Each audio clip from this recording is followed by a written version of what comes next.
Hey, Danny. Hey, Professor.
I'm good.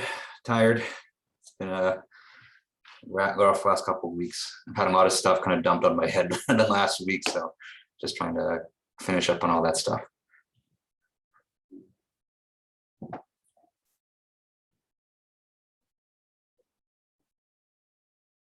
Yeah. Oh. It's yeah, if you know the homeworks, it'll be good. Yeah. I can understand if you're nervous though.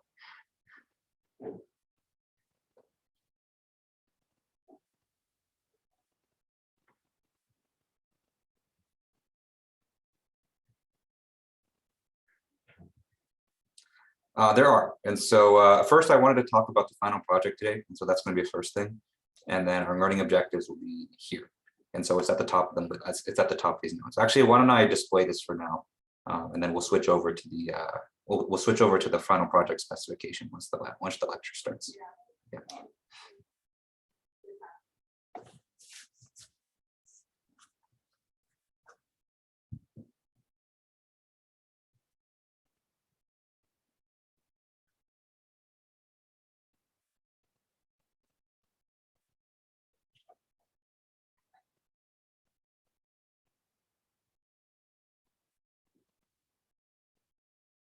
Yeah, definitely a lot of practice helps with the static analysis for sure. Yeah, definitely. You know, I tried my best to like give you as many examples as I could, you know, through the homeworks and through the lectures too. And so for each of the different parts of the body, I try to have at least 3 or 4 examples in there. So definitely check those out.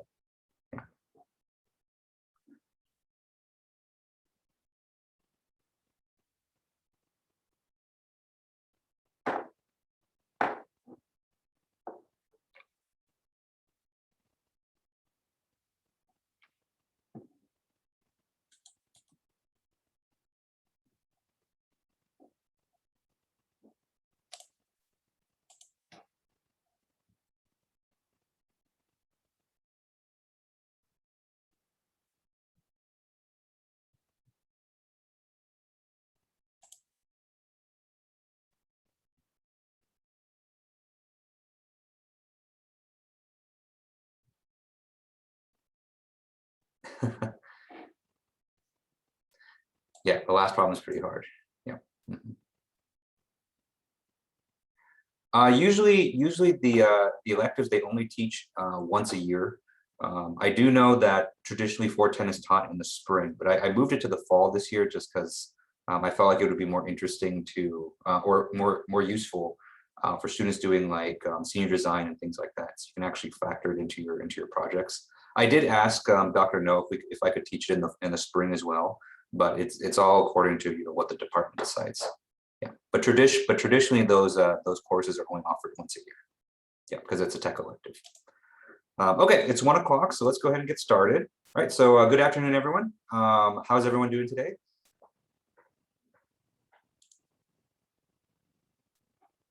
Doing good, doing good. Thumbs up, right? Yeah, it's what is it, week 12 now? Yeah. Good. I'm okay. Yeah, thanks for asking. I was telling people before the class that I kind of had a lot of stuff dumped on me from the department in the last couple of days, so it's a little bit stressful. But we carry on. We kind of just do our best, and we we hang in there. All right, and so first thing I want to do today is just apologize for kind of the mix-up on the midterm. So first of all, the first thing that kind of messed things up was the typo. So I apologize for that, and I apologize for kind of the snafu with the whole timing thing. And so I thought if I could change the amount of time or the deadline on Canvas and extend the amount of time that you're allowed on Canvas, then it would register. But I think because people had already started the exam, then it didn't go across for everyone. And so I think it ended up not really changing anything. So I know there was a big panic at the end of the exam on last Thursday. So I just want to say I'm sorry about that. But I did get all of your emails, and for those of you who sent me on their answers on Discord as well, I did get everything. I just haven't gotten around to grading them yet. And so I think what I'm going to do is I'm going to probably grade everything on Thursday. because Thursday is a day off. And so we actually don't have any class on Thursday. And so I'll probably spend that day grading the exams because yeah, there's a lot of other stuff I have to do before that. So and so you can probably expect your exam to be graded by Thursday. But I want to apologize again for the mix up, and thank you everyone for your patience and and for your understanding for the exam. Okay. All right. And so today the plan is I have two kind of big things I want to cover today. And so first thing I want to cover is I want to talk about the final project in this class. And I am a little bit late in introducing this. And so I usually introduce this, like a week before this, but, I know everyone is probably stressed with the exam. And so, I didn't want to introduce it then. And so we're going to talk about it today. We're going to talk about what it is, what you're expected to do, and, all of the deliverables for that. Okay. And so this final project it replaces a final exam for this class. And so, just because of the nature of this class, because we have to do half economics, half ethics, I really don't like to do a final exam. And so I'd much rather do a final project for this class. And so, there's no final exam. And so you don't have to worry about that for this class, but, there is the final project. Okay. So that's kind of the big thing I want you to worry about. Okay. And so I think that'll probably take us maybe about half an hour to cover everything. And then we're going to continue on with our lecture notes on engineering ethics. And we're moving on to a big topic, which is risk, safety, and accidents. Okay. All right. I think that's it for my announcements. Oh, I guess I kind of mentioned in passing. So Thursday is a holiday, and so we're not going to have any class on Thursday. So this is the only time that we're going to meet this week. And so after today, the next time we meet is going to be next Tuesday. Okay. So Thursday we have Veterans Day, and so in observance of Veterans Day, we're going to have no class. Okay. I'll send an email out just to kind of confirm this with everyone as well, just to make sure. Okay. All right, and so I think that's it for my announcements. And so, are there any questions I can answer before we really get started today? Oh yeah, of course, yeah. Glad I can make it on Saturday. I'm sorry I couldn't stay that long just because I had other plans that day. But I was able to see a couple of the sub teams present, and I think you guys are doing a great job. Okay, all right, so let's talk about the final project. Okay, so the final project for this class is basically going to be a case study report. Okay, and so the whole idea with engineering ethics, kind of like what we talked about last week, was that we only have a very limited amount of time to talk about engineering ethics. And so what I think is kind of the most effective way to study this is to look at the past, look at the history of what's happened, and learn from those mistakes. Okay. And so for the project, I want you to get into a group. Okay. And so you're going to work in groups of about 5. And then you're going to basically take a very famous, event of engineering ethics in the past and really pick it apart. Like I really want you to do a lot of really, thorough, detailed research on the incident and prepare basically a report that summarizes all of your findings, and also a presentation. Okay. Because there's, what you'll see is that there's a wealth of history and so many things that happened in kind of this, in the relatively short amount of time that engineering has been kind of a big thing and technology has been a thing. There's actually been a lot of big high profile incidents that have happened in terms of engineering ethics. And so, as a class, we're not going to be able to cover absolutely everything. But I do want you to, at least cover your own case study, in detail, and then learn from each other. Okay. And so the 2 big deliverables that you're going to have for this project is going to be a final report, obviously, and then a final presentation that you're going to give during the last week of class. Okay. All right. And so that's the main, that's kind of an overview of the project and what you can kind of expect. And so for the next 20 minutes, we'll talk about the specific requirements, and then I want to go over all the different case studies that I have listed, for you as well. Okay. And so probably the big question that's on everyone's mind is the due date. So let me cover that right now, get that out of the way. Okay. And so the final presentations are going to take place in the last week of class. Okay. And so if we look at the calendar right here, that's going to be December 6th through 10th. Okay. And so it's about a month from now, about 4 weeks. Okay.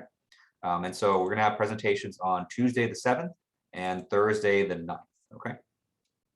And then the final report is going to be due on Monday, December 20th. Okay. And so that's going to be the week after finals, right? And so I know that, a lot of you are taking a lot of different classes. And so, I don't want to have the final project due during finals week, just because I know, you guys are probably busy studying for finals. And so that's why I give you kind of the weekend and one extra day after finals week to get it finished. But you're of course welcome to turn it in earlier, and in fact, it would actually help me out a lot if you did, because this date right here is the absolute last day that I can accept projects. Okay, and so this is past this date, and and I don't see my family for Christmas, and I don't want that. Okay, and so because I do have to get everything graded by then, and this is as far back as I can push it, and so I get people asking me every year if I can push back the due date, and this is the result of all those years of people asking me to push it back. And so past this, I can't really do anymore. So please consider this a hard deadline that we can't I can't push back anymore. Okay. All right, so let's go over the requirements for the project. Okay, and so I put a lot of thought into how I want you to approach this case study report, because I didn't want there to be I didn't want it to be just like a book report, because I think you guys probably have done enough of that in elementary school. Okay, and so I really want you to come to this case study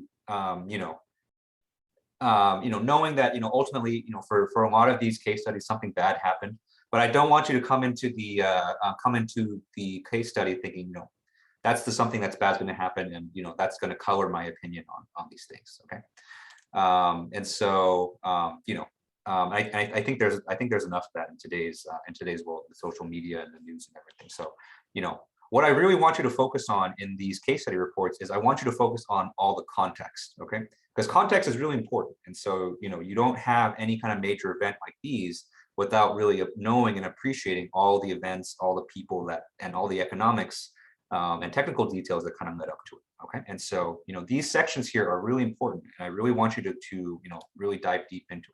Okay, all right, and so the first requirement is historical context. Okay, and so basically what this is, I want you to basically give me a timeline, or give me a progression of the events that led up to the big event. Okay, because big events like these never happen in a vacuum. Okay, so they don't just spontaneously snap into existence, right? And so a lot of these are built up over time.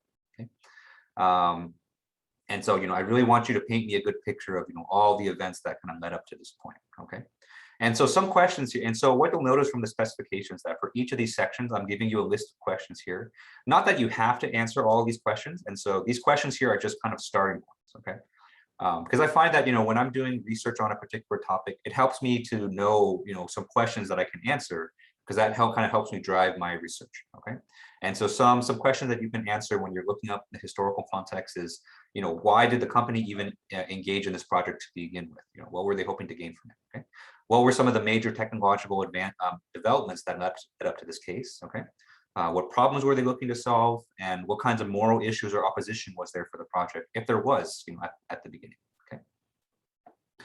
All right, and so that's the historical context. Next, I want you to discuss the technical context. Okay, and so this is kind of where you get to flex your engineering knowledge. Okay, and so I want you to talk about what fields of engineering were relevant for this project, right? And so and on a technical level, how did the project or the product different for some of the competitors on the market at the time? Okay, and so last time we just talked about the Pinto, right? And so that's something that you could discuss is what are some of the other subcompact cars that were coming out at the time, and how's the Pinto sizing up to them from a technical perspective? Okay, you can draw comparisons to some products today, right? And so what are some of the challenging technical aspects? Okay, and so this is I think this is something that's unique about an engineering ethics class, is that you can really kind of flex your muscles on how detailed you can be with the technical details. Okay, and if you want to show some equations, if you want to show some calculations, I know some of you are in my finite element class. If you want to do some finite element simulations on some of these stuff, or if you want to do some hand calculations, then this would be a great place to do it as well. Okay, so really give me a really good technical background on what's going on. All right, next is the economic context. And so this is obviously going to be a really important part of our class, because we spent 10 weeks talking about this. Okay, And a lot of times this is going to be a major player in what happens in terms of, what happened for the, the event. Okay. And so I want you to really find some numbers on this. And so, and a lot of these numbers, maybe it's not going to be the easiest to find, but, try your best and see what's out there. Because for a lot of these cases, if a lawsuit resulted from the event, and for a lot of them, the lawsuit did as a result, the companies are required to kind of disclose a lot of their numbers. And so, if you want to look up their court proceedings, and you can look into some of the numbers of, how much money did they invest, how much money they were looking to make, what were the costs, what were they, were there any delays in the project, right? Were there any competing companies? Okay.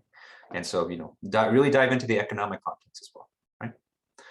All right, personnel context. And so, for this part, I want you to discuss, what were some of the major players and personnel behind this engineering project, okay? And so some examples of this is, who were the heads of the company, who were the major engineers that were involved, who were the major managers, okay? If there were victims, what were the names of the victims, okay? And so, give me some names and tell me why that they're important for this project, okay? All right, next is the description of the ethical lens, okay? And so now, like all that we just discussed just now was all the background for the case study, okay? Now we're going to get into, what the case study actually was, okay? And so I want you to describe, what the key ethical decision was in this case study, okay? And I want you to place this in context with all the stuff that you just described, that I just described previously, okay? And so I want you to really, put yourself in the shoes of the person that made the decision, and ask yourself, why did they make the decision? Was it reasonable for them to do, given the things that they made, okay? And keep in mind that, when the people in these case studies made these decisions, they didn't know, what disaster might have occurred afterwards, okay? And so remember, keep that in mind. And so I think it's easy to say that, like something bad happens, like, oh yeah, this guy was greedy, this guy was, a bad person, and all that stuff, right? That's easy to see after, that's easy to say after the thing has obviously happened. But, a lot of times they didn't know that those things could happen. I mean, I'm sure a lot of times they knew the risk of what was of things that could happen, but, of course they wouldn't wish on it, right? And so, put yourself in their shoes, and, really try to dive deep into why they made that decision. Okay.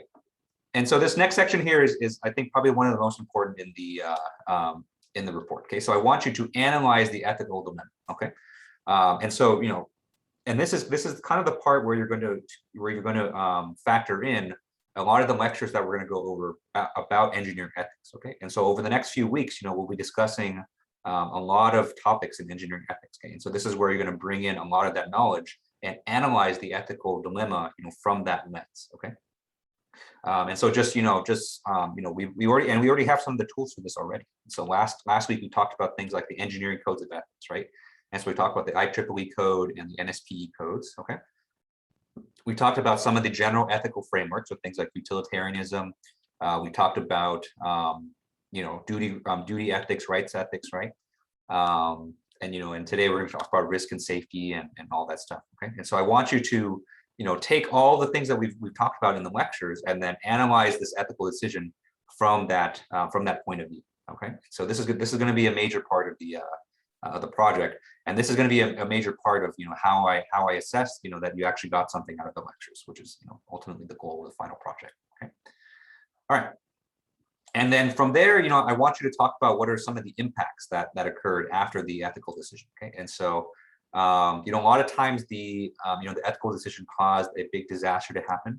And so I want you to tell me, what happened afterwards, right? And so, what did that do to the public, right? So what had happened to the people in the event? What happened to the companies involved, right? So did the companies survive, or did they have to, dissolve just because they got sued into oblivion? Okay. And so what was the media coverage like? So how did society view engineering after this? Okay. And so, I think this is important because we're going to talk a lot in the class about how to prevent ethical dilemmas from happening, or how to make ethical decisions. But I think this is an important section to see that, if you don't make an ethical decision, if you do have something happen, big accident happen, then, these are some of the consequences that can result. Okay. All right. And so the next thing I want you to go over is, what are some alternate courses of action that they could have taken. Okay. And so, and really this section is not fair because it's hindsight's always 2020. And so it's really easy to say like, oh, he should have done this or she should have done that, right? But it's important to know what options that you have in situations like this, okay? And so I want you to talk about what are some other ways that they could have handled the situation and predict what could have happened as a result, okay? All right, and then finally, I want you to talk about what are some of the outlooks for future situations, okay? And so the funny thing about history is that it tends to repeat itself, and so it's easy. It's kind of easy to look at some of these situations and say that, okay, yeah, that was kind of a one-time thing, and that we're never going to let that happen again. But that's exactly the kind of mindset of people that are cursed to repeat history, okay? And so I want you to discuss what's the outlook on on things like this in the future, okay? In particular, how is the outlook on engineering and technology in that specific field affected by this event, okay? All right, and so here, I have a lot of really specific questions, and so not all of these questions are going to be, pertinent for every single one, okay? And so particularly, we have, we're going to talk about whistleblowing, and so we'll talk about that next week. And so whistleblower doesn't apply to everyone, but again, use these questions as a guide, not necessarily that you have to answer every single one of them in your report, okay? Okay, and so that's the main requirements, okay? And so you can definitely read about this again. And so the specifications are on Canvas, but I wanted to talk about it a little bit just to kind of give you an introduction, okay? So are there any questions on this so far?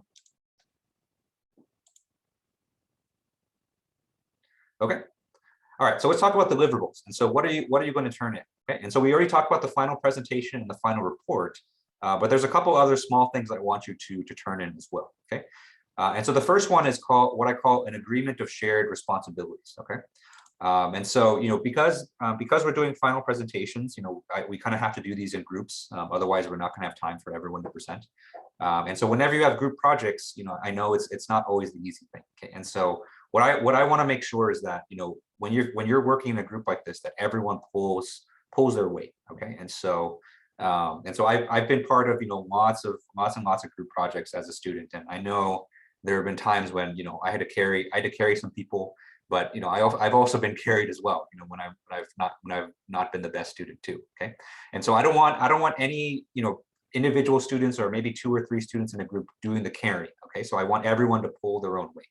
And so to kind of help with this, I want you to kind of divide up the work, at the beginning. Okay, because I think it's a lot easier to kind of stick to and for everyone to pull their weight if everyone agrees from the beginning, what they should work on. Okay.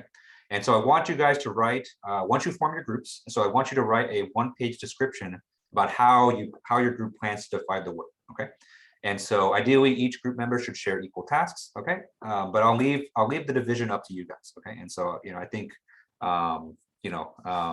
you guys can look at the requirements and you can decide from there, which people should handle which tasks, okay? And so I only need 1 document for the group, but I do want everyone to sign it, okay? And so by signing it, basically what you're saying is that I agree to this distribution of work, and I agree to hold up my end of the bargain, okay? And so this is going to be due, it's a little bit soon, and so that's basically next Tuesday. But I want you guys to start rolling on the project because it's already a little bit later than when I normally want to start this project. So. I want you guys to form your groups. I want you guys to pick your topic, and I want you guys to agree on how you're going to split the work by next Tuesday. Okay. And so this is not anything formal, and so this is not something you're going to submit through Canvas, but you can just your team leader can just email it to me. Okay. All right. And so we talked about the final presentation, and so that's going to take place during the last week of class. And so you can expect the final presentation to be about 15 to 17 minutes. Okay. And each group member should speak roughly the same amount during the final presentation, okay? And so, because the final presentation is taking place, a lot sooner compared to the final report, you don't have to have everything done by this point, but you should have enough that you can present, okay? And think of this final presentation as a way to kind of teach the rest of the class or show the rest of the class, what your case study was, okay? So prepare your presentation from like a, I'm going to teach people about this case study. Okay. And even for me too. So like, a lot of these case studies I've seen several times now, but, I feel like every time a different group presents on the same topic, I learn something new. And so, you'll probably teach me something new about the case study as well, especially because a lot of these case studies are actually actively ongoing events. And so, there's been some new developments in some of these that, that previous years haven't been able to cover. Okay. All right, and so the last deliverable is going to be a final project, and like we discussed, this is going to be due on Monday, December 20th. Okay, your group only needs to submit one. Okay, and that's going to cover basically all the requirements that I talked about before. Okay, all right, so I don't have a length requirement. Oh, okay, so it's down here. Okay, so I don't have a length requirement, and so you don't have to hit a specific length, and you don't have to and you don't have to keep your report under a certain length. And so, I honestly don't even look at the page count when I'm grading these reports, especially because some people do double space, some people do single space. So, I find that it's not fair. Okay. And so, I'm grading you on the content. And so don't worry about the length. Okay. But, everyone always asks me, approximately how many pages do I is like the average. And so, based on kind of the history of this this class, most of the final reports kind of clock in around 30 pages. Okay. Some are less, obviously, and some are more, depending on how much content that you have to share and how big your figures are, and so on and so forth. But you can expect maybe roughly around 30 pages. But even there's a lot of variance. But but again, I'm not counting the pages, and so don't feel like you have to add fluff or anything to your report.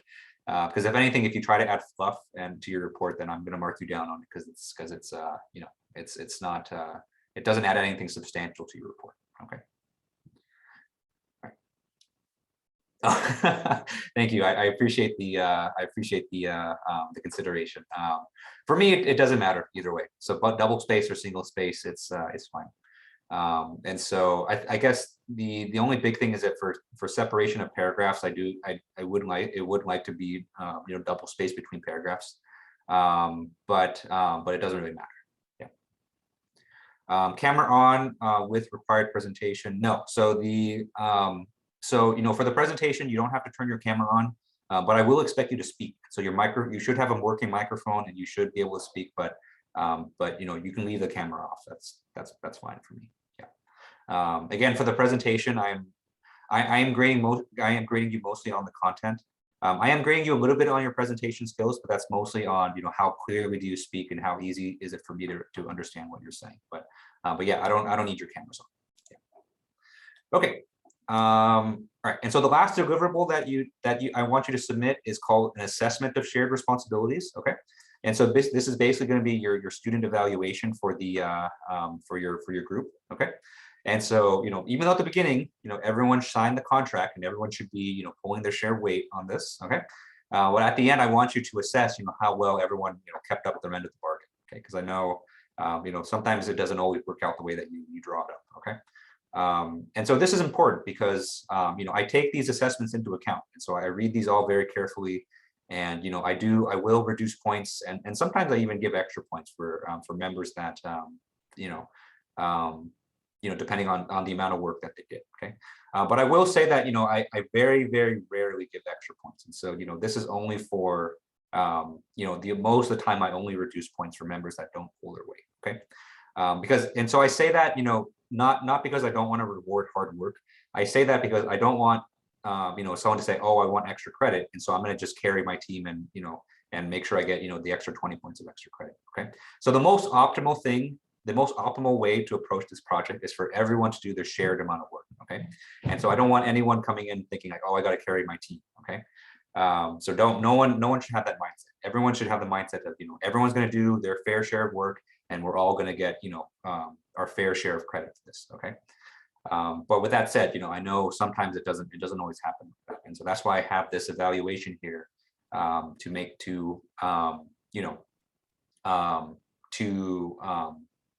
it so that for members that don't do their fair share of work, then they get kind of penalized accordingly. Okay, and this will be due on the same day as the final report. Okay, so make sure you turn this in, and everyone has to do this. Okay. Okay. Oh, one thing I want to say too is that when you're drawing up your agreement of shared responsibilities, Make sure you also discuss who of who's going to do the editing and who's going to assemble the final report too. Okay. And so I think what's happened in the past is that when people divide the work, they just look at the requirements here. But there's also a lot of work that's involved in putting everyone's parts together and revising it and making sure that it all flows together well. And a lot of times only a couple people in the group that kind of handle that. And so make sure that your group understands who's going to be responsible for that, and also appreciate that it takes a lot of work to actually assemble people's parts and revise it and format everything. Okay, and so make sure that's accounted for in your agreement of shared responsibilities. Okay. All right. Any questions on this before we start talking about the case studies? Questions. How will the groups be formed? Will we make our own groups? Yes. Oh, yeah. So you can form your own groups, and so I'll let you guys choose who you want to work with. And so for that, if you you guys can of course use the Discord server. Okay. And so that's part of the reason why I made it. And so you can discuss on there. Okay. And so you can form your groups on there. You can form your groups with your friends. Okay. But if you're having trouble finding a group, just let me know. Usually there's quite a few people that have trouble finding groups, especially in this virtual setting. It's really hard to kind of communicate. And so if you're having trouble finding a group, just let me know, and I'll put people into groups. Okay. And so the way I kind of recommend this is that if you're interested in a particular case study, you can put that message in the Discord, say, hey, I'm interested in working on the Boeing 737 Max. Does anyone want to team up on this? And then people can respond and react on that, and that's usually how groups are formed. Okay. Or if you want to talk to your friends first and say, hey, do you guys want to go in together on Facebook and digital privacy, then that's another way that you can form the groups as well. Okay. But yeah, but you guys are free to choose your own groups, and just let me know if you're having trouble. Okay, so let's talk about the project topics. Okay, and so I'm just going to go over this briefly, just because it is 1:30 already. But you'll see that there's a long list of projects to do. Okay. All right, so the first one is the Boeing 737 Max. Okay, and so if you're not familiar with this aircraft, this is one of the, I think, the most recent commercial aircraft produced by Boeing. Okay, and the reason it's famous is because two of them crashed. And so one crashed in October 2018 and the other crashed in March 2019. Okay, and a big reason for the crash was basically a system, an engineering system that was on board on the plane. Okay, so you might be familiar with this case already, just because it was relatively high profile, and so it reached national news quite a bit. Okay, but I don't want to say anything more on that because I think the group's going to handle it. But basically, there was a system implemented on the aircraft that basically malfunctioned, or not malfunctioned, but it just wasn't designed very well, and it passed a lot of inspections, and it basically it's determined that was the primary cause of the two fatal accidents. Okay, and so this is a pretty popular one, just because I think it's pretty modern, and people everyone's kind of heard about this, and so I expect this to be a very competitive one. Okay. All right, so the next one, Columbia Space Shuttle disaster. And so on February 1st, 2003, the Space Shuttle Columbia very famously disintegrated when it re-entered Earth's atmosphere. Okay, and it killed all 7 crew members on board. Okay, and it was determined later that the cause of the disintegration was that a piece of foam actually fell off the aircraft, or fell off the space shuttle during launch, and it damaged the wing. Okay, and then that damage got worse, and then it blew up when it came back in. Okay. All right, next one is Facebook and digital privacy. So this is a fun one because I feel like it evolves a lot every year, and just within the last few months, there's been a lot of stuff with Mark Zuckerberg and Facebook and stuff, and so I think this will be a fun one. And so and this isn't limited to Facebook. And so I think also what's come out the last year is a lot of other social media platforms, like TikTok comes to mind. Okay, but the whole idea behind this topic here is that as we kind of move our lives to the digital space, right? And so the more we use social media, we're putting a lot more of our information on the internet as well. Okay, and so for this topic, I want you to really do your research and see what kinds of information that companies are harvesting about us, and what are they using it for. Okay, and so in particular, I mentioned one particular incident here, which is the Cambridge Analytica scandal. Okay, so that happened in March 2018, but you're free to explore other big misuses of user data as well. Okay, and I think another really interesting direction you can take this is, you know, all the privacy breaches that have happened recently. I think I just read on Reddit today that I think Robinhood got hacked, and so a bunch of their user emails got leaked out to people as well. And so, you know, I want you to kind of explore that too. So there's a lot of liberty with this one, and I think there's a lot of really interesting stuff, and it's very modern. And so, you know, I expect this one to be kind of a fun one too. Okay. All right, next one is next one's an interesting one. So next one is called I call it the Therino Scan. Okay. And so if you're not familiar with this, in 2014, there was a tech startup called Theranos, which pitched a technology that said, you know, with a single drop of blood, they can perform over 240 medical tests. Okay. And so it sounded amazing, but it was all a lie. Okay. And so since then, the company has been disbanded and they've been sued into oblivion. Okay. And so this is a really interesting one because I think it involves a lot of research ethics. And I think, you know, how honest and how open you are with your research results and how you present that to the public. Okay. And so there's a lot of, I think, technical communication for this one, a lot of research ethics. And so a little bit of a different flavor than some of the other, from some of the other case studies. There's a big economic aspect to this one too. And so Theranos was valued at, you know, a ton of money. You know, there's going to be a lot of interesting things for this one. No one's done this one yet, which is interesting to me. That's not to say that, you know, I want people to do it this year, but, you know, I think there's a lot of interesting stuff with this one. Yeah, the Thanos Scandal. Yeah, people were half the population was snapped out of existence. Okay.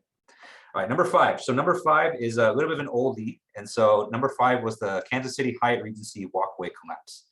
And so this happened in the 80s. And so what happened there was that there was a Hyatt Regency hotel in Kansas City, which I always forget this is not in Kansas, it's in Missouri. Okay. Basically, they built this huge walkway, and during the opening, they had a bunch of people dancing on it, but the whole thing just collapsed, and it was a huge tragedy that killed, you know, over 100 people. Okay. And this is a pretty textbook case of engineering ethics because, you know, the reason for the collapse, it wasn't a freak accident. It was actually a long series of miscommunications and, you know, and basically poor ethics. Okay. And so this I think is a very textbook example. And so, you know, there's a lot of information on this out there, and it's a very classical case study for engineering ethics. And so, you know, this one's also quite popular. Okay. All right, number 6, Bfgoodrich Air Force brake problem. And so this is another kind of an oldie one. And so this happened in the 60s. Okay, and so what happened with this one? A company called Bfgoodrich received a contract to supply the wheels for a new Air Force aircraft. Okay, but you know what happened was that years later, that the brake ended up failing. Okay. All right, and so this is another very classical example of engineering ethics because it was a lot of falsification of data and a lot of ethical misconduct by the company just because, you know, they wanted the contract. Okay, and this is a very classical case of a whistleblower. Okay, and so what happened was that there was an engineer that basically came forward and said that, you know, all this data that the company put forward was kind of, you know, not true at all. Okay, and so if you're interested in looking into a whistleblower, this is a good one. Okay. All right. Next is a case study called the Aberdeen Iii. Okay. And so this is a little bit more recent. And so this happened in the late 80s. Okay. And so the Aberdeen Iii refers to 3 chemical engineers, and they were convicted for illegally handling, storing, and disposing of, you know, hazardous waste in Maryland. Okay. And so this is an interesting one if you're interested in environmental ethics. Okay, and so if you're interested in the environmental effects of that engineering can have, this is a good one for you to study. Okay, and so this has to do with, you know, proper disposal of chemical waste and how, you know, and what effects this has on the environment. Okay. Oh, question. So what if 2 groups want to do the same project idea? So I don't want 2 groups doing the same one. Okay, so every group should do something different. And so I forgot to mention this, that on Friday, I'm going to put out a Google sheet, which I'm going to list out all the projects, and then I'll send it out to everyone, and then, you know, and then you guys can sign up for what project that you want. And so when you're putting the groups together, it definitely helps to have, like a top 3. And so in case one of your topics gets taken, then you have some backups there. Okay. And so, I know this is not probably the best way to do it, but it's it's kind of worked for me in the past. And so if it becomes an issue where all your ideas get taken, then you can let me know, and we can discuss that too. Yeah. Okay, number 8. So number 8 has to do with Hurricane Katrina. Okay, and so this was something that I think everyone here lived through. Okay, and so in August of 2005, Hurricane Katrina devastated the coastlines. Okay. But I think what was interesting about this was that the damage was probably a lot worse than than it could have been, because of some of the engineering policy failures in their hurricane prevention infrastructure. Okay, and so there's a very kind of detailed report about this called the New Orleans Hurricane Protection System. Okay, and how it kind of failed in kind of the worst possible way. Okay. And so this one's unique because it wasn't just one person or one individual to blame, but it was kind of the overall direction and kind of the overall priorities of the company that ultimately caused the disaster. Okay. All right, number 9 is the PG&E wildfires. And so wildfires, you guys, we all live in California, so we know wildfires are a big, just a way of life here. But a lot of the wildfires that happen are because of poor maintenance by PG&E. Okay. And so, I want you to look into, the history of kind of the mismanagement by PG&E, and, how they've been able to kind of basically get away with all of this over the years. Okay. And so this is another project with environmental kind of flavors to it. Okay. All right. Number 10 is ASME versus Hydro Level Corporation. Okay. And so this is an interesting one that has to do with conflict of interest. Okay. And so the kind of the crux of this one is that the ASME is basically the professional society, and they're responsible for drafting and maintaining codes. Okay. But what happened was that a company called Hydro Level came out with a special valve that threatened a large share of the market of a different company. Okay.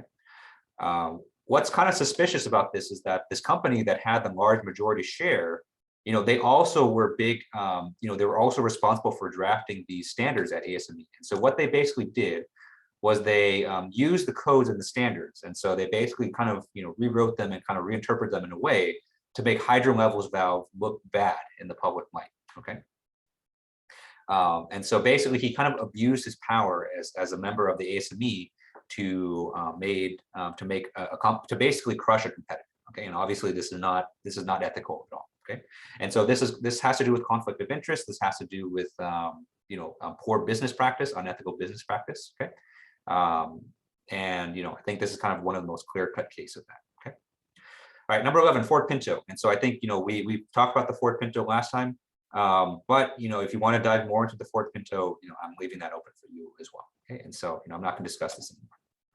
All right, so number 12, Big Dig. And so Big Dig, and so 2006, there was a tunnel system in Boston called Big Dig, and it basically collapsed, and it killed it killed a couple pedestrians. Okay, and so so this one's interesting because this is another one that you can kind of trace back and was a big engineering ethical ethical collapse. Okay. And it had to do with how the fasteners and how the epoxy was made inside Big Dig, and basically that failed in the worst possible way. Okay. All right, number 13, Deepwater Horizon. So this is also another relatively recent event, and so this was, I think, better known as the BP oil spill. Okay, and so this is when there was that massive oil spill in the Gulf of Mexico that was about almost 5 million barrels of oil. Okay, and so this is another big, massive environmental case. Okay. And as of 2018, as a result of all the reparations, BP's had to pay out legal fees and cleanup of about 65 billion. So it's had a huge ramifications. Okay. But I think what's also interesting is that in 2021, I feel like BP's been trying to rebrand themselves, and so I think they've actually been pretty successful. And so a lot of people actually kind of forgot this happened, which is the power of marketing. Okay.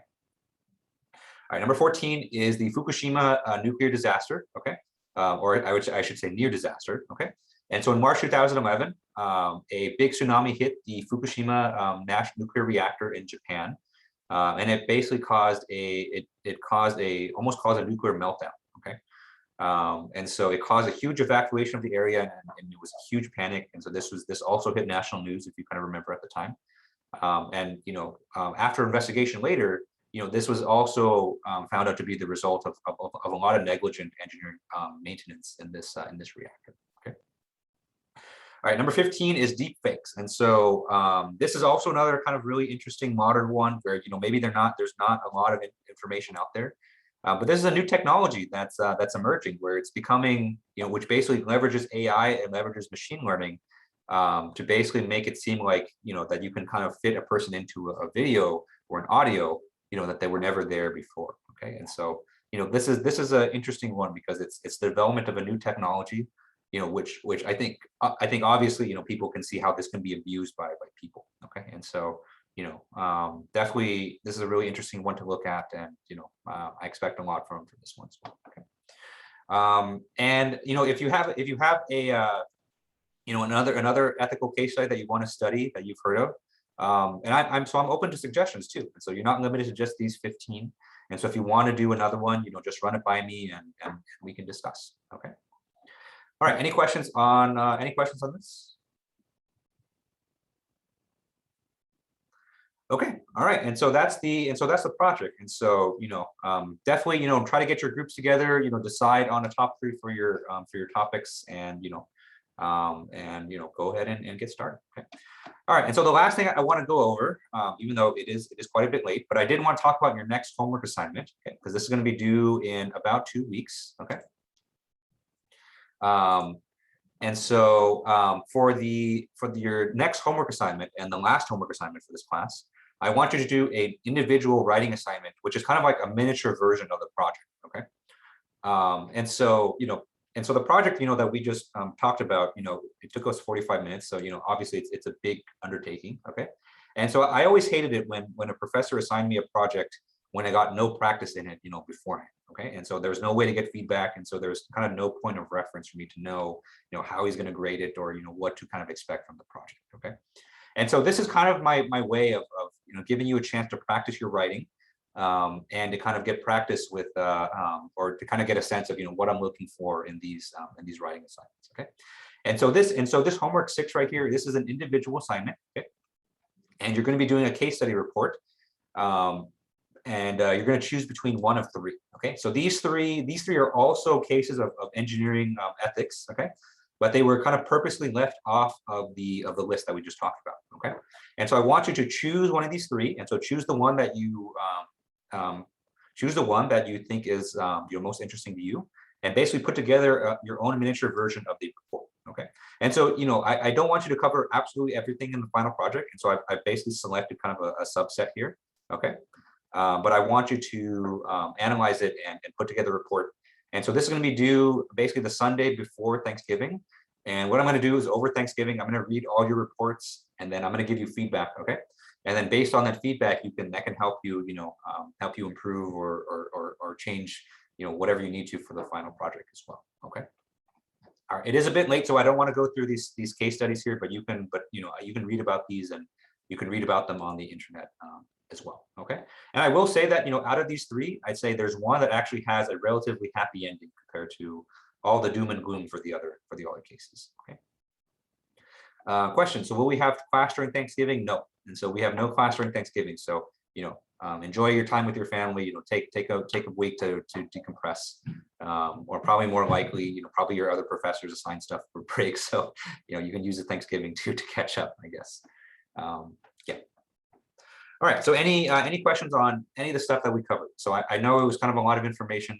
And so, any questions that you have, I'm happy to answer. Okay. All right. And so that's the final project, and that's your, that's your individual writing assignment. So I'd say those are the 2 big assignments that are left to do in this class. Okay. So we're definitely reaching the end game here. But I want to make sure I get those out to you so that you can kind of start working on it. Okay. All right. And so with that, let me go ahead and stop sharing, and let me bring it to my iPad.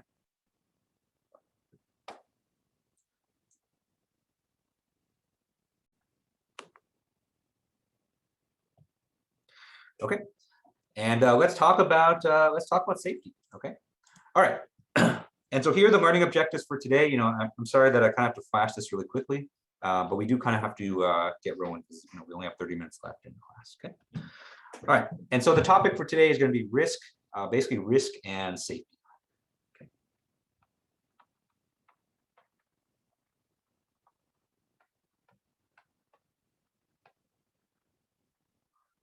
All right.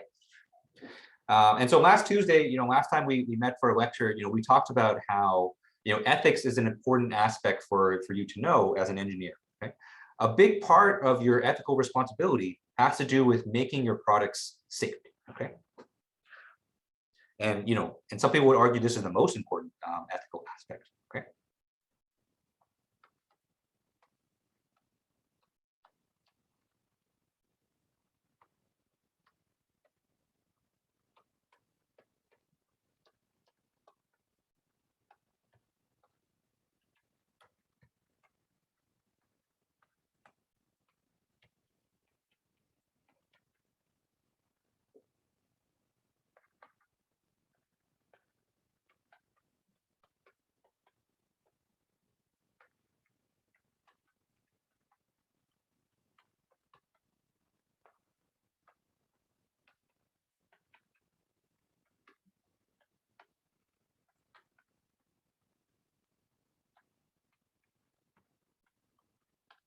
Okay.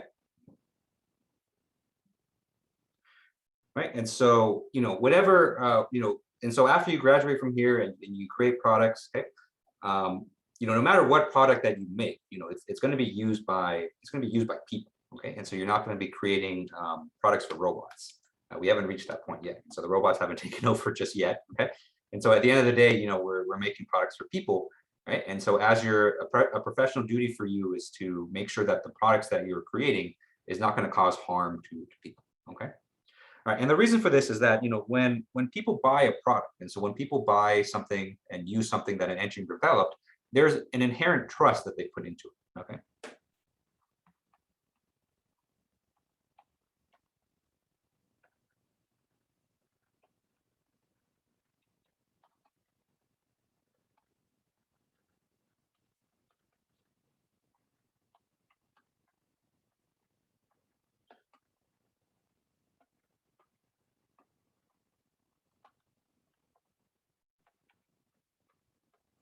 Okay.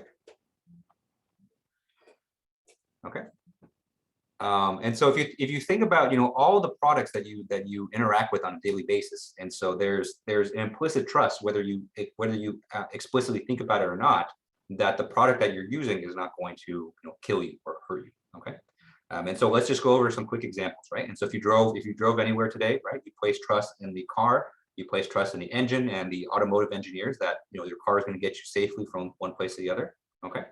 You trust the brakes are going to work and you're not going to get into an accident. Okay. If you're on campus, you took an elevator, then you trust the elevator to get you safely from one floor to the other. Okay, so you adjust it to not fall apart. Okay, and even just probably you've interacted with the phone and just by nature of all of you being here, you're interacting with the computer or laptop of some kind. Okay, I'm writing on an iPad right now. Okay, and so just on a very basic level, we put in a trust that the electronic devices that we have are not just going to spontaneously blow up in our face, right? And so it's not going to burn our faces off. Okay, and so that's that's the trust that's out there. Okay, and so whether you really think about it or not, there's a lot of trust that people put into products, and that trust comes with a lot of responsibility for the engineers developing the products. Right? Oh no, you're stuck in an elevator. I've always had nightmares about that, getting stuck in an elevator. So that's not that must have been 5 minutes. It seems kind of short, but I think must have been scary. All right. And so of course, even though I say this, right, and so even though I say that it's our responsibility to protect the well-being of people, we also have to recognize that it's impossible to make things 100% safe 100% of the time.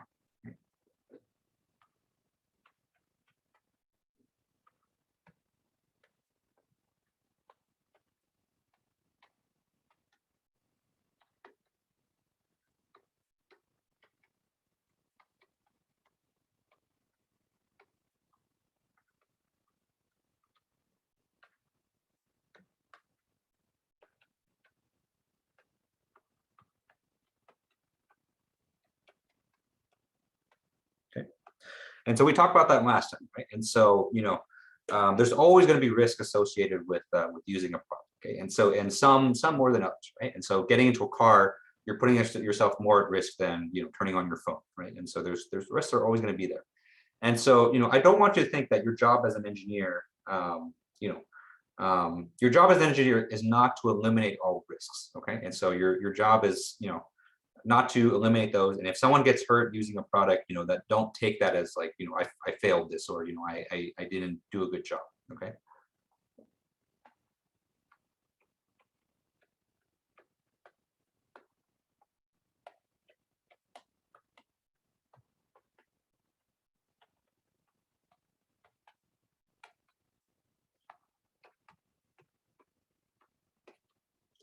Okay. But at the same time, whenever you do develop a product, whenever you do put it on the market, it is your responsibility to do your due diligence and to maximize the safety as much as possible and reduce the risks as much as possible. Okay.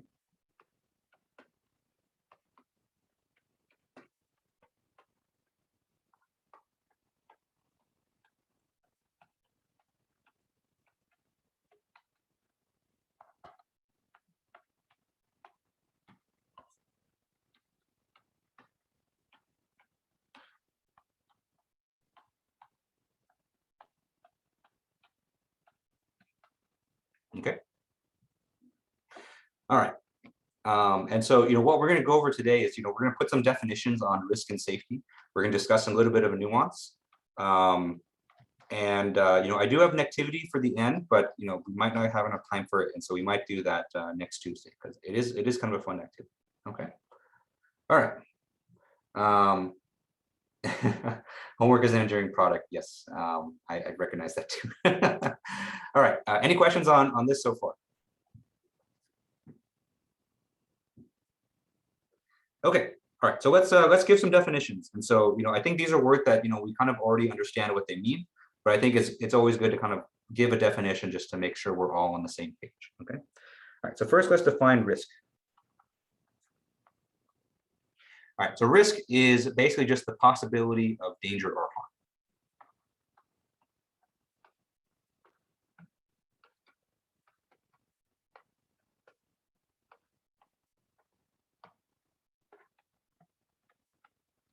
Okay. Pretty simple. Okay. Next, we have safety.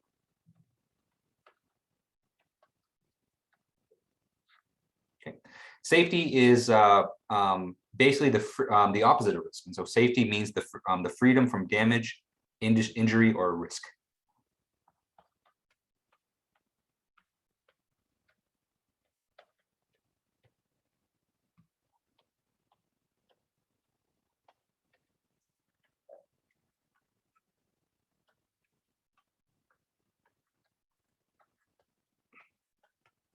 Okay.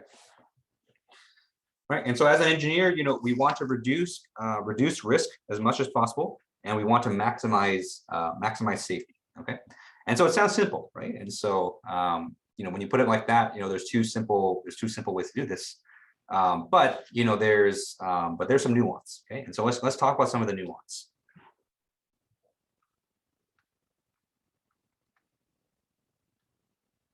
Okay. Because safety and risk is not a black and white thing. Okay, there's definitely some gradients to it, and there's some different ways that you can look at it. Okay, and so the first nuance that I want to talk about is voluntary versus involuntary risk.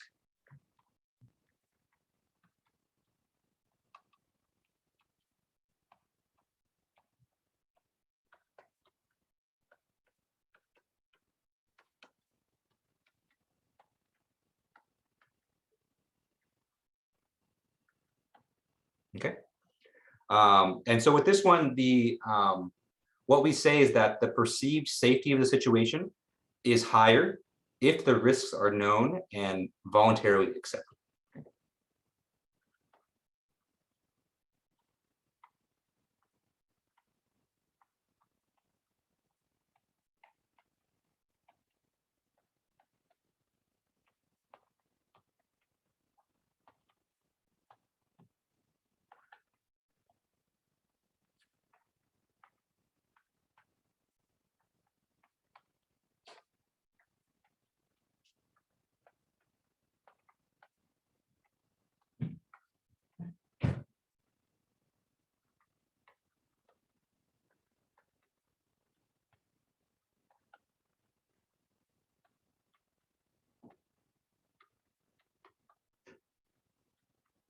Okay. Okay. And so basically the idea with this is that if you understand all the risks, okay, then the perceived safety or the safety that you perceive is a lot higher, okay, because you kind of knew all the risks and you kind of voluntarily accepted them, okay. And so that's different than if you don't understand the risks, because if you don't really have a good understanding of the risks, and if you don't voluntarily accept them, then they're perceived to be higher than they are normally, okay. All right. Next, we have short-term versus long-term consequences.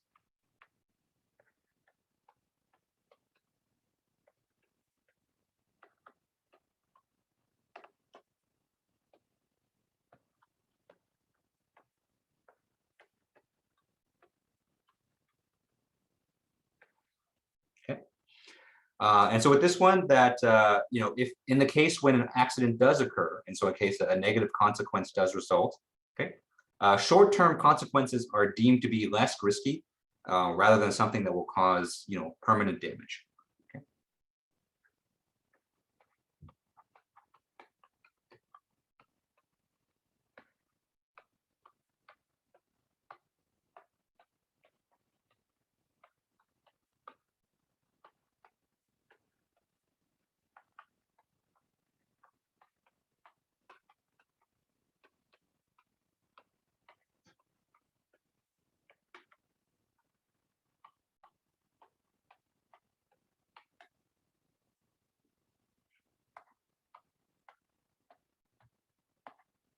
Okay. I have a good example of this one. And so I remember when I was little, I was actually scared to death of flying in an airplane. Okay, because because what I perceived was that when I get into an airplane and the airplane crashes, and then that's it, right? And so that's the most permanent consequence that you can get, is that you just die. Okay. But I wasn't scared of getting into a car because it was something that I get into every day. Okay. And actually I was actually part of a couple car accidents when I was little too. So one that was actually pretty bad. Right. And so, because I had those experiences, I said that, I get into a car, and I get into a car every day and I don't get into a crash. But even when I do get into a crash, I survived some car crashes. And so, for me, even though it's kind of a well-known fact that, your risk of injury and your risk of death is actually a lot higher in a car than it is in an airplane, right? And so people even told me that back then, but I didn't really believe it because I could see that, I got into a car and I got into a car accident, but I walked away from it okay. But if I get into a plane and I saw from the news when a plane crashes, then everyone on board kind of dies. And so I was so scared to death of getting on an airplane. I thought it was so risky. But and so that's kind of a good example of that, where like if you think that if you engage in an activity or you engage in a product that has the potential for long-term consequences, it can be viewed as a lot riskier, even if the probability of something happening is a lot smaller compared to another activity. Okay. All right. Any questions on this so far? Okay. All right. So next is expected probability.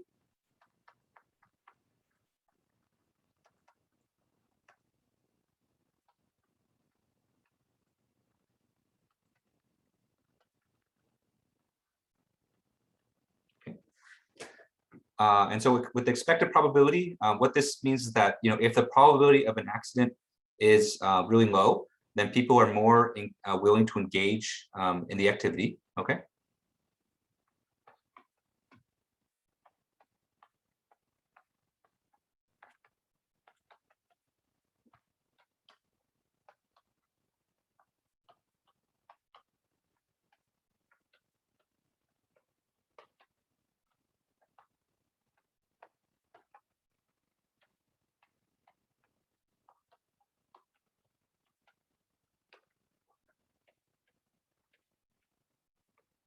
Okay. Right. Even if the consequences were dire. Okay. And so if you tell someone that the risk of engaging with an activity is low, even if the consequences are dire, they're more likely to engage. Okay. But on the flip side, if there's a high probability of something happening and the consequences are only minor, this is usually enough to push people away. Okay.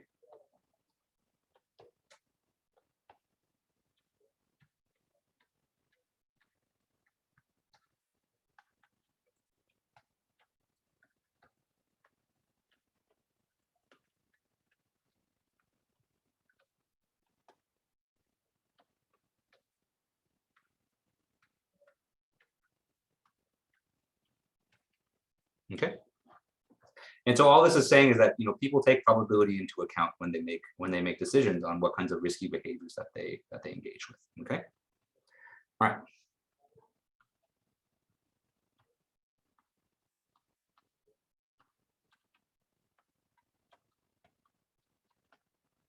All right. Number 4, reversible effects.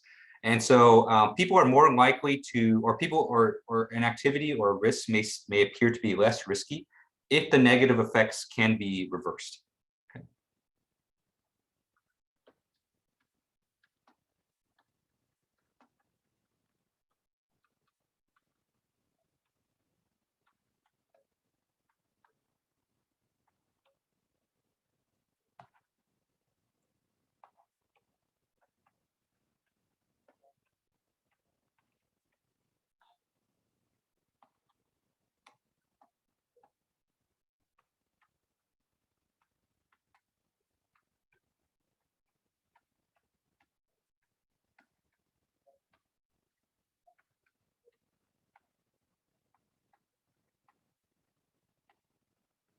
Okay.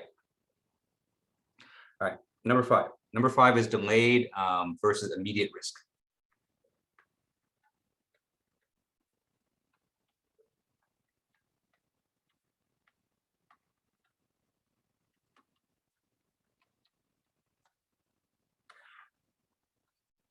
All right. And so an activity where the self-res, and so an activity where the harm is delayed will seem less risky versus something where you get the consequences immediately. Okay.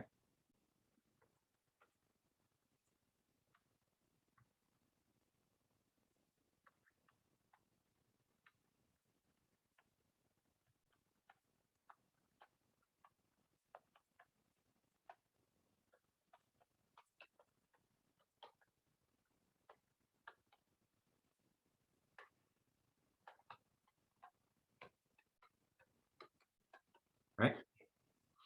And so these are some of the extra nuance that's associated with risk. Okay. And so risk is not kind of a very simple concept. And so there's lots of different ways that you can think about it. Okay.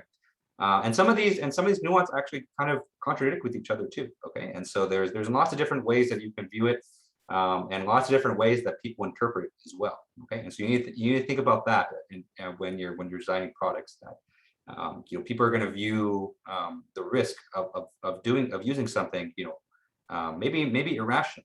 Okay. Especially nowadays when people kind of believe what they want to believe, and so you kind of have to take that into account when you're developing a product too. Okay. Any questions on this?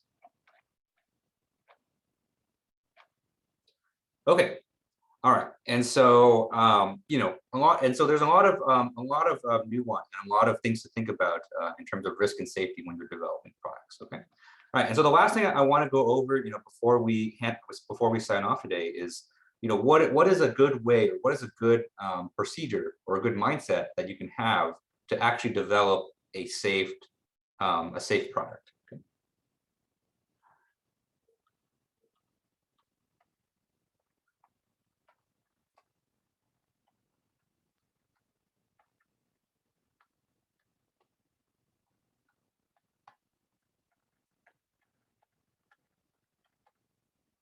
Okay.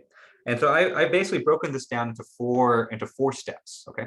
And so if you incorporate these 4 steps into your product design process, then you're much more likely to produce something that's going to be safe for people. Okay. All right. Number 1, follow the law. Right. So number 1 is comply with any applicable safety laws. Okay.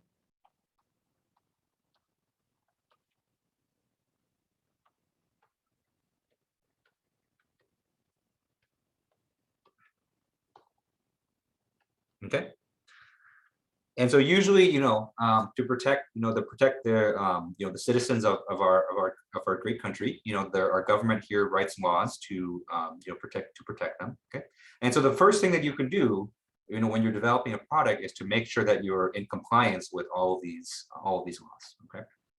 And so that's the first kind of bare bones thing to do. Okay. Because if you don't even do number 1, then someone is going to sue you into oblivion, and that's never a fun thing to do as a company.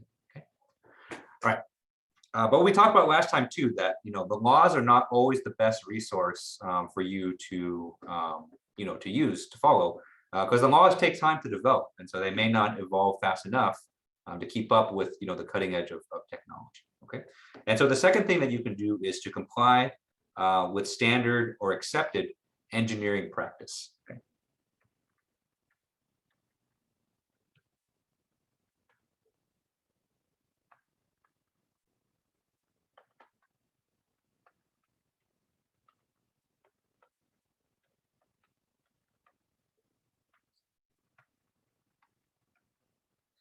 Right.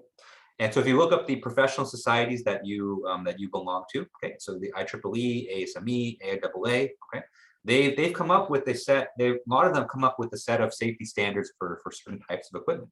Okay, and so we talked about just earlier today that ASME, they have their own guidelines on how to develop a safe valve.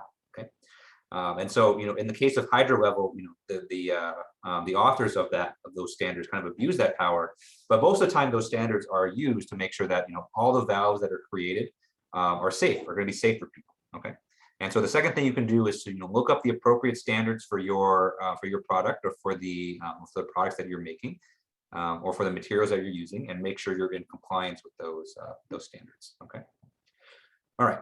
And a lot of times these are going to be written by people in your field too. And so the thing with laws is that they're written by lawyers a lot of the time, and so they may not be technical enough or specific enough or detailed enough to be useful. But a lot of times these engineering practices are written by actual engineers, and so they understand the practice, they understand the jargon, and so they know how to write safe practices. Okay, so that's another thing that you're going to do.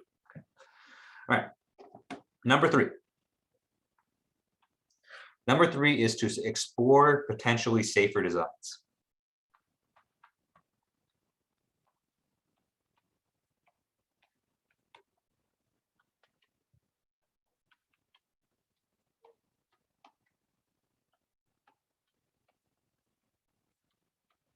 Okay. All right, and so this is an important one. If you're coming into work on an existing product, okay, and so if you're developing a new product, maybe, and so this will factor in some way. But even if you're working on a product that already exists, and so just because it exists and it's been working, and just because it hasn't hurt anyone yet, doesn't mean that it can't be improved, right? And so you should always be looking at ways that you can improve, the safety and reliability of your product. Okay. Okay. And this is particularly interesting because technology is always evolving, and I think in terms of technological advancement, I think we live in a very, very exciting time. And so what can happen a lot of times is that a new breakthrough, and maybe not your own field, maybe not your field that's directly related to you, but maybe in an adjacent field, right? And so maybe a breakthrough in like civil engineering, right? And so they've come up with something, or they come up with a method that they can use to enhance the safety of their buildings. Okay, maybe you don't take that technology exactly, but maybe you adapt that to something that can work on your product to enhance the safety there too. Okay, and so even if you're working on a product that's been reliable for the last 20 years, okay, which is a relatively long time, there's always ways that you can improve it. Okay, and so having that mindset of saying that are there ways that I can improve this? What are other people working on? What are some other advances? Can I apply those to my product here? That can only make your product better, and it's also a great way to get promoted too. Okay, and so definitely keep an eye out for those things, and see if you can explore new possible avenues for design. Okay, all right, and number 4. Okay. Number 4 is to predict potential misuses of your product by your customer.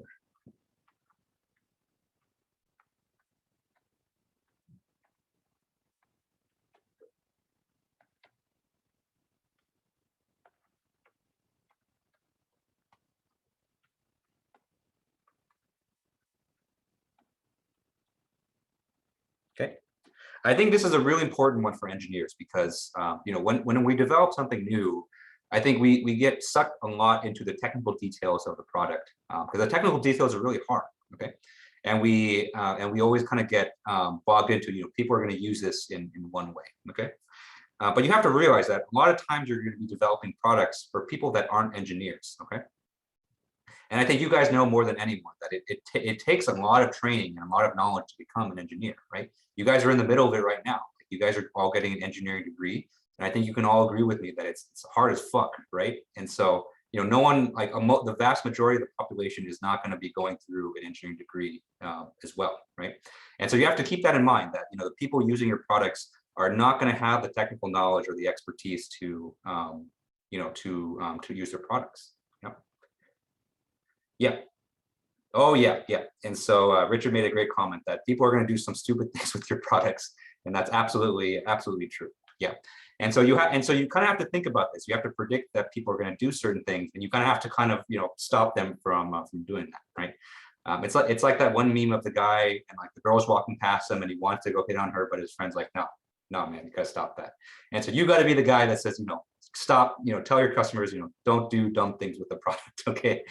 And it's fun. It's fun to laugh about as an engineer, just to kind of see, kind of the funny things that people do with their products. But people honestly just have no idea, right? And so if you have elderly parents or elderly grandparents that have tried to use Facebook or something, then I think you understand that people just it's hard. It's hard to use a new technology, right? And I'm definitely getting to that age where I feel like a boomer, and like a new product comes out or a new thing comes out, and like I'm like I have no idea how to use this, and so like I don't use TikTok or anything like that, and I don't even want to learn. Okay. And so it's fun to laugh about as an engineer and say, oh, they and just think like, oh, they did what with their product. But it's a real problem, and especially because technology is moving so rapidly.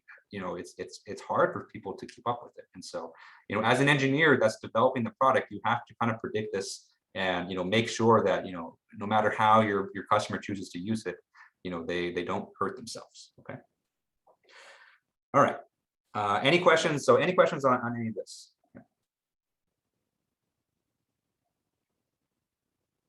All right. Okay. And so that's all we got time for. It says 2:15, and so I see there's a lot of fun chat, fun messages in the chat. Okay. And so thank you guys for tuning in today. And so the final project is out there. So definitely form your groups now, and then think about what topics you want to do. And then again on Friday, I think Friday at noon, what I'm going to do is I'm going to send out a Google Sheet to everyone. I'll send it through the campus email, and then I'll give you a chance to sign up for the projects there. So keep an eye out for that on Friday. Okay. All right. So thank you everyone for tuning in. Hope you enjoy the rest of your afternoon. I do have office hours at 2:30 if you want to discuss anything. And then I'll see you next week, because remember Thursday we have no class, right? So have a great weekend. Enjoy your day off, and I'll see you next weekend. Thanks. You too.